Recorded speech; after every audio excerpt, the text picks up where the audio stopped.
Iran के परमाणु संयंत्रों को वाकई भारी नुकसान हुआ है या फिर क्या ईरान दुनिया से कुछ छिपाना चाहता है? ये सवाल इसीलिए क्योंकि इंटरनेशनल एटॉमिक एनर्जी एजेंसी उस न्यूक्लियर साइट का दौरा करना चाहती है जहां अमेरिका ने ऑपरेशन मिडनाइट हैमर को अंजाम दिया था। लेकिन ईरान सुरक्षा कारणों का हवाला देकर IAEA को रोक रहा है, जबकि सबूत किसी बड़ी साजिश का इशारा कर रहे हैं। अब से कुछ रोज पहले जब अमेरिका और इजराइल ने ईरान के परमाणु संयंत्रों को टारगेट किया, तब दोनों देशों की तरफ से दावा किया गया था कि ईरान के परमाणु संयंत्रों को भारी नुकसान पहुंचाया गया और ये नुकसान इस कदर है कि ईरान अपने न्यूक्लियर प्रोग्राम में वर्षों पीछे चला गया है। यानी ऑपरेशन मिडनाइट हैमर में ईरान के न्यूक्लियर प्रोग्राम को तबाह कर दिया गया। लेकिन इसके ठीक उलट ईरान के सुप्रीम लीडर आयतुल्लाह खामेनेई की तरफ से लगातार दावा किया जा रहा है कि उसके परमाणु संयंत्रों की मामूली नुकसान हुई है और यहीं से सवाल खड़े होते हैं। सवाल ये कि अगर साइट पर बड़ा नुकसान नहीं हुआ है तो ईरान को IAEA की विजिट पर कैसा एतराज है?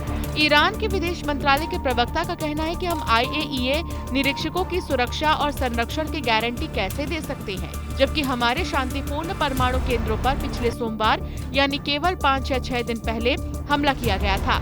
ईरान ये कह रहा है कि सुरक्षा कारणों ने IAEA को न्यूक्लियर साइट पर विजिट के लिए नहीं भेजा जा सकता। यानी इसका एक मतलब ये भी हुआ कि न्यूक्लियर साइट पर रेडिएशन लीक का खतरा है। इसके उलट दूसरी बात ये कि ईरान न्यूक्लियर साइट के मौजूदा हालात की सच्चाई दुनिया से छिपाना चाहता है।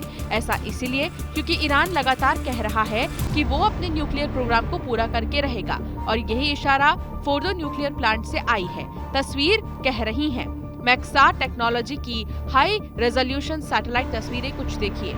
इनमें साइट के उत्तरी हिस्से में खुदाई मशीनें, क्रेन और सुरंग के मुहाने पर कई वाहन और कर्मी देखे जा रहे हैं।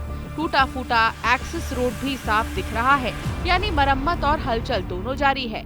हालांकि एक्सपर्ट इसे इस तरह देख रहे हैं कि ईरान अपने नुकसान का आकलन कर रहा है। 22 जून को फोर्डो न्यूक्लियर साइट पर बंकर बस्टर बॉम्ब से हमला किया गया था।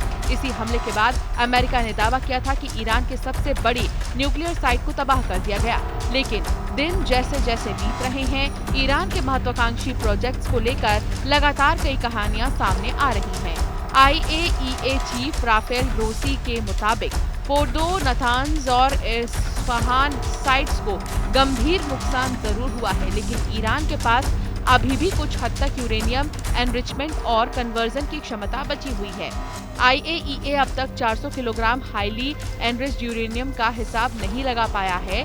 तो वहीं पेंटागन की शुरुआती रिपोर्ट में कहा गया है कि ज्यादातर अंडरग्राउंड स्ट्रक्चर बरकरार हैं और साइट पूरी तरह नष्ट नहीं हुई है। अमेरिकी अधिकारियों को शक है कि हमले से पहले ही संवेदनशील सामग्री को गुप्त ठिकानों पर शिफ्ट कर दिया गया था, जहां तक अमेरिका की निगरानी भी नहीं पहुंच पाई। सवाल कई हैं, लेकिन जवाब सिर्फ ये कि ईरान की न्यूक्लियर पर इस वक्त हलचल है और इस हलचल की असल वजह का पता उसी वक्त लग सकता है जब IAEA जैसी संस्था साइट को विजिट करे। फिलहाल ईरान नहीं चाहता कि वो सच्चाई बाहर आए जिसे वो छुपाना चाहता है।